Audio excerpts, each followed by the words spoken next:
like how there's no introduction whatsoever. It just immediately goes into it. David awoke. His head was pounding and his mouth was dry. He gazed around the room. It was dark, but he could just make out the silhouette of some large object at the end of whatever room he was in. This is gonna be a long one. Where am I? He thought to himself. He sat on the ground and there was a dull pain throbbing at his ankle. He felt around down there. And his fingers caressed something cold and hard. Anyway, he felt panic rise in him and he tugged his leg, but something was stopping it from moving where he wanted it to move. He could have just stopped the sentence. He didn't need all that. Oh my god. Anyway. With each movement of his leg, there was a rattling on the ground, and whatever was around his ankle would tighten, biting into his skin. I'm chained, he thought to himself as he felt along the floor in the darkness. His hand felt something cold. He gripped it, and just by the feeling, he knew he was correct. Someone had chained his leg to something. He pulled as hard as he could, then the cold metal biting into his ankle, scraping the skin and causing droplets of blood to drip across the floor. Help me, David screamed into the darkness. Please, somebody help me. What the fuck is going on? He pulled on at the chain more, yet it wouldn't budge. His ankle throbbed with pain, and he felt tears forming at his eyes, blurring his vision, making the silhouette at the other end of the room disappear completely until he wiped out his eyes. Hello, David yelled. Is anybody here? Please help me. David seemed to forget about the pain entirely. He was too focused on trying to remember how he got here. Oh my god, there's so much of it! I don't want to read this anymore. He closed his eyes and tried to recall what had happened previously, although it all seemed to be a blur. He closed his eyes tighter and focused as hard as he could, trying with all his effort to get some memory to resurface and help him make sense of the situation. He opened his eyes in any hope of finding a memory completely gone. His heart thudded in his chest, seeming to be the only noise he could hear, but there was another noise, something that he hadn't heard until just now. David held his breath and listened in the darkness. There was nothing for a moment, but then there was a drip. Drip. Yes, there was another noise. Something is dripping. He continued to listen, his breath held, trying to ignore the rapid beating of his heart. It drips again. I don't like that. That's so weird. Drip. Yeah, something was definitely dripping, and whatever it was coming from the silhouette at the other end of the room. A sink, maybe? No, it looks too small to be a sink, and it's too low down. Maybe it's a... don't finish your sentence. Okay. A bright light engulfed the room, and he snapped his eyes shut. A quiet, steady humming noise filled the room. David opened his eyes slowly. He could see nothing for a moment or two, as his eyes were still adjusting to the light. When his vision cleared, he saw that the overhead lights had been turned on. He was in a bathroom. The tiles, both on the floors and walls, were discolored. What was once sparkling and white was now stained yellow, with brown streaks running along them. The corners of the room were covered in a dark green mold. Great, I'm glad you're so specific. The object opposite David, the source of the strange dripping noise, was not a sink but a bath. It was brown with rust and slanted slightly. One of the handles for the taps had fallen away due to age and was now lying on the floor next to the tub, which itself also had streaks of dark mold. David gagged. He looked to his right towards the sound of a distant, steady humming noise. It was coming from outside of the room and started up when the lights had flickered on, so David figured it was some kind of generator. He looked down at his throbbing ankle and saw a metal cuff tighten around it, covered in his own blood. The cuff was attached to a rusty-looking chain, which itself was cuffed to a radiator to his left. It was then that he noticed that there was something else in the room, something that he hadn't noticed before in his panic. This thing that he had just now noticed could not look more out of place given his location. It was a small brown coffee table, and on top there lay a PS4 and a small monitor. Both were in pristine condition. What the fuck? David muttered to himself. Someone spoke, startling him and making him yell. Hi! I like that word. Said a voice. David's eyes started darting. David's eyes darted around the room, yet he could see nobody. No one, whatever. Close enough. God, this freaking... Hello, is somebody there? Oh God, please, help me, please. He was interrupted by a series of girlish giggles, and only then did he notice the source of the voice. There was nobody else in the room. The voice was coming from a small speaker in the top corner of the room. Silly goosey! I'm not in the room! Voice giggle again. I fucking hate this. What? I'm just gonna skip that dialogue a bit. There was silence for a moment, but then the voice, which sounded like a girl's, spoke up again. Look behind you, silly Willy! David was confused with it. He felt around him, and his fingers brushed against something. He picked it up and gazed at it. It was a disc. Yay! And the voice so joyfully, you found it, a disky! Put it in. Okay. David didn't understand what the voice meant at first, but then it clicked then it clicked with him when his eyes rested on the PS4 sat on the coffee table. God,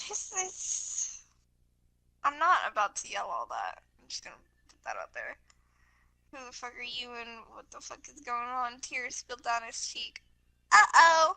Wipe away the tears from him with cheeky wicky and put in the disky. David let the disc slide to the ground and looked up at the camera. I'm not gonna scream that. I'm not trying to get my parents to be like, what the fuck are you doing, retard? It was quiet for a moment, and then through the speaker came a small clink sound as if somebody had dropped a penny.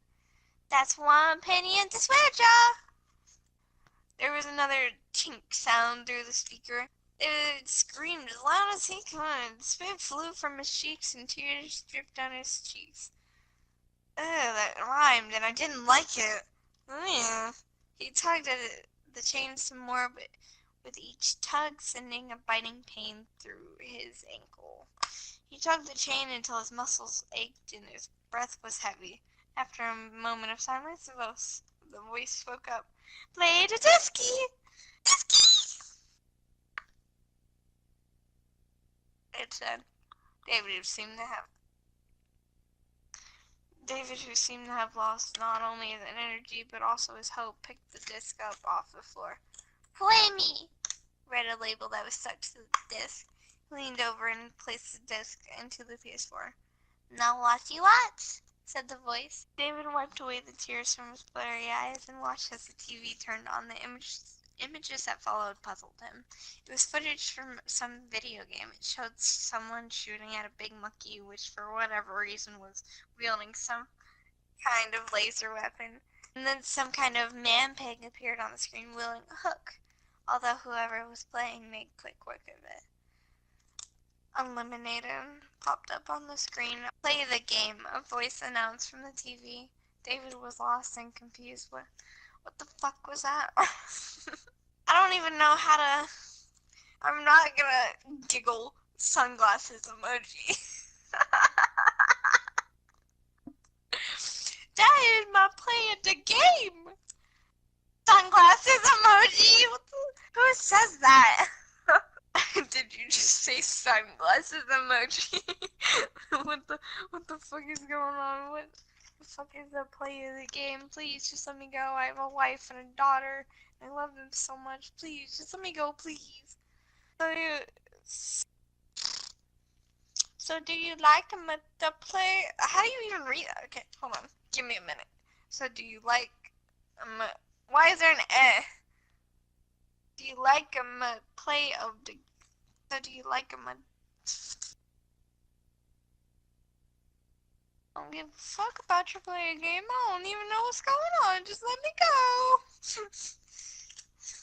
The hot shock ran up through his ankle and he let out a yell of pain. If you make him man, I shock. That's so hard to read. Why is he putting "a" in front of the words now? If you make him mad, I shock. David looked down at the metal that was gripping his ankle and saw tiny wires, almost impossible to see unless looking carefully. She had rigged it up to perform electric shocks. You crazy bitch. Let me go. You crazy bitch, let me go. I want to read that.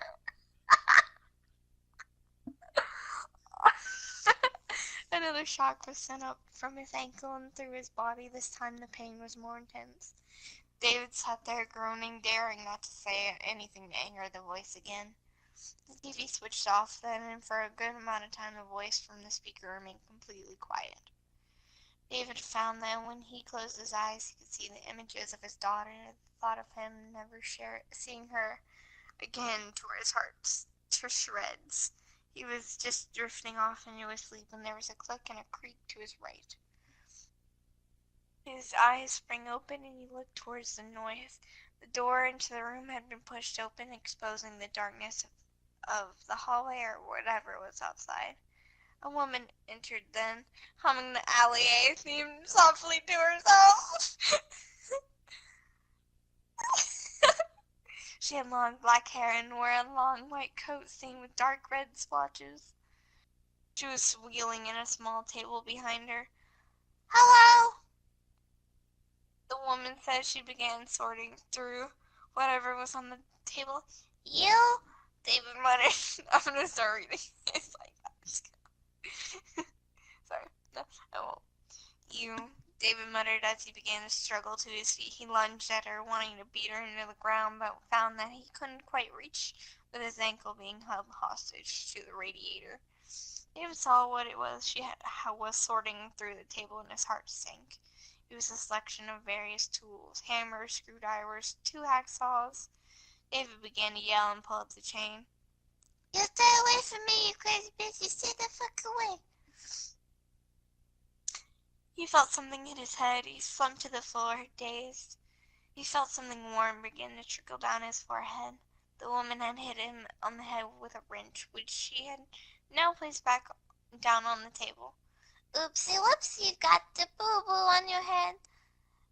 The woman reached into her pocket and pulled out a plaster, which she placed on his forehead.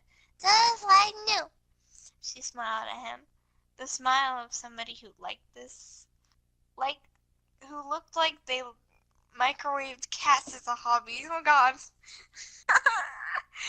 David found that David found he had barely any energy left in his body.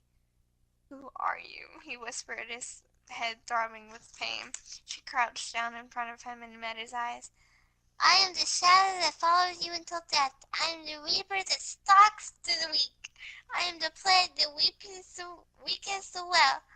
I am the cancer that goes in the cell. She kissed the bandage. She kissed the bandage that she had applied to his forehead and got to her feet. Everything seemed to be fading in and out for David. The blow to the head had been hard. Shadow took something off of the table. Shadow took something off of the table, although David couldn't quite make it out what it was. Wakey, wakey, said the goosey. She jabbed whatever it was into his arm. David yelled. His heart began to thud in his chest. Everything became clearer again. He saw her place the syringe that she had stabbed in him with back down on the table. Nothing like it'll bit, it'll bit, an it'll bit. Nothing like it, it'll bit, it'll will, it'll will. You gotta say like it'll will. There you go. That's what I. Nothing like a it'll will bit, a win. Keep the silly goosey wakey wake. Nothing like a little bit of a win. Keeps the silly goosey wakey wake. Shadow said gleefully. She picked up a remote off the table. What is that? What are you doing? David muttered, exhausted, his entire body aching. Just to make a shakiwaki. Shadow pointed at the metal shackle around his ankle. Please no. David cried. He tried to grab her ankle, but she was just out of reach. She pressed a button on the remote, and a painful shock was sent up through David's body. He screamed with pain, the flesh around his ankles searing, yeah, filling the room with the stench of burnt flesh. He used the wrong word there. The pain was excruciating, and he wished for death. The shocking stopped then. Holy moly! Shadow cried. A big grin spread across her face. That smell icky wicky. She pinched at her nose comically and set the remote back down on the table. Next she picked up a screwdriver. David eyed this and screamed, "No more." Sorry, hold on. Let me read it correctly. No more! No more, please. Please, no more, please. I can't take it, please. I have a little girl, and she needs me. She needs her father. He was interrupted by her giggling. She crouched beside him and made a silly, mocking face. When she met his eyes, "Please, no more! Oh, please, no! I am a little girl. Please, no!" Shadow said in a mocking tone.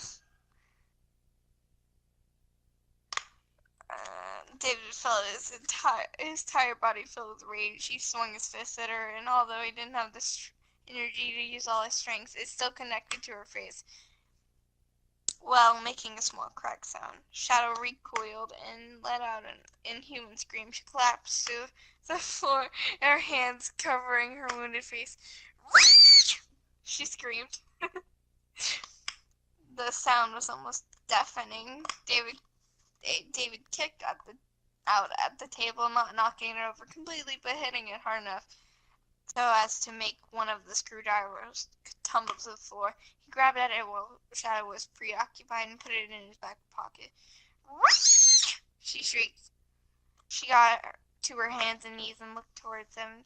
David's stomach turned as he saw that her jaw was slightly crooked as he had unhinged it with his fist. Yet despite this, she spoke slowly through the pain.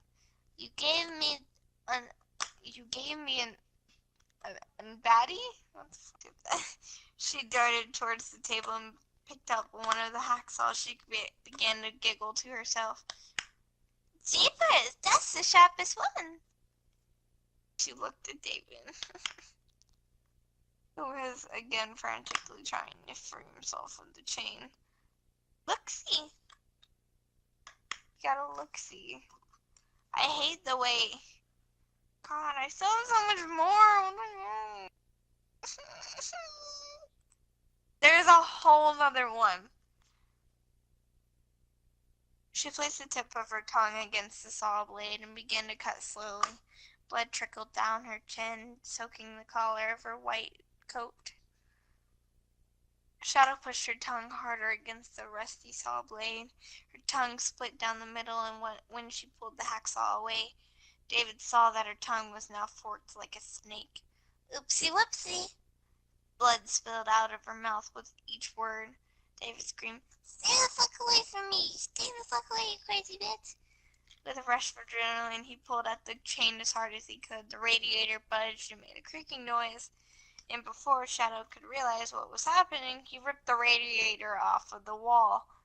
See now! Shadow shrieked and swung the saw at him, although David managed to dodge it just in time. David pulled the screwdriver out from his pocket, and just before she could swing at him again, he drove it deep into her neck. I don't have the energy to read again. Hold on.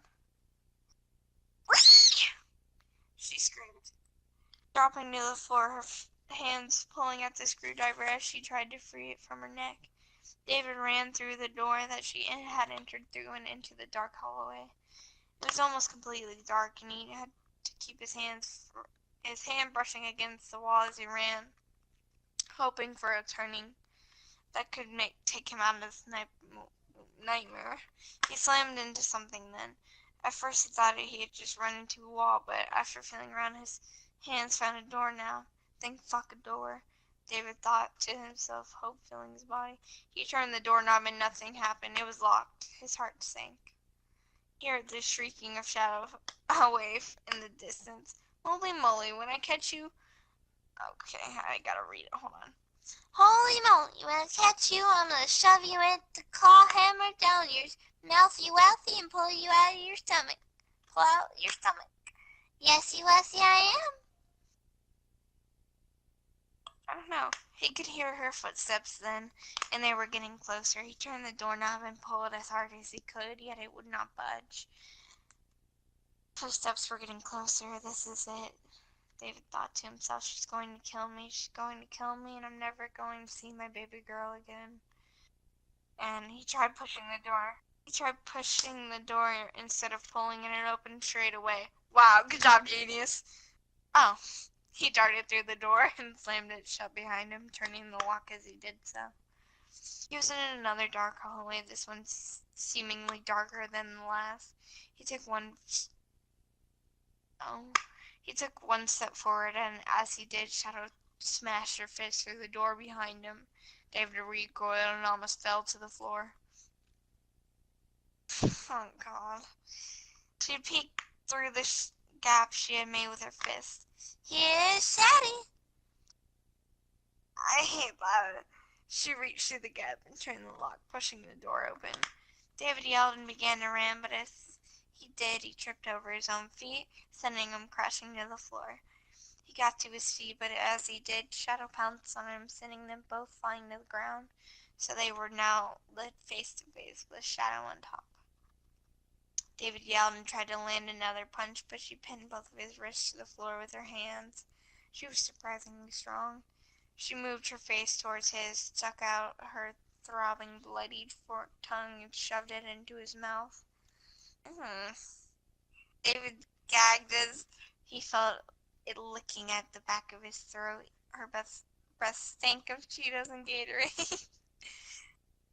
She pulled her tongue out, grinning as David gagged and spat out the blood that had escaped her tongue wound. Yummy wummy! She exclaimed excitedly. She bent down then and clamped her teeth around his throat. There was an excruciating pain and a sickening, tearing sound. Images of his daughter flashed before him, before everything faded to black.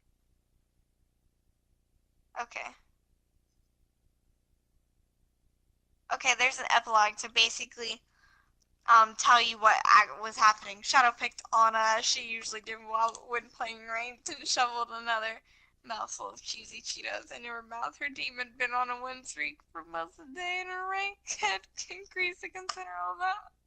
She couldn't remember the last time she had a gaming chair this comfortable, but she was glad that she went through the effort of making it.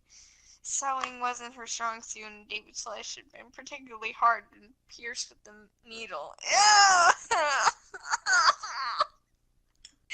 She looked at her second monitor, which had been rigged to display a live feed from the hidden camera she kept in her torture bathroom. Her latest victim was awake and pulling at the chain around their ankle. Changing the shackle down to the size of a child's ankle was not easy, but Shadow managed it in the end. She shut down the game, pulling out her white coat, and started assembling her tools. Gotta go! I'm done. That was that. I'm not. No.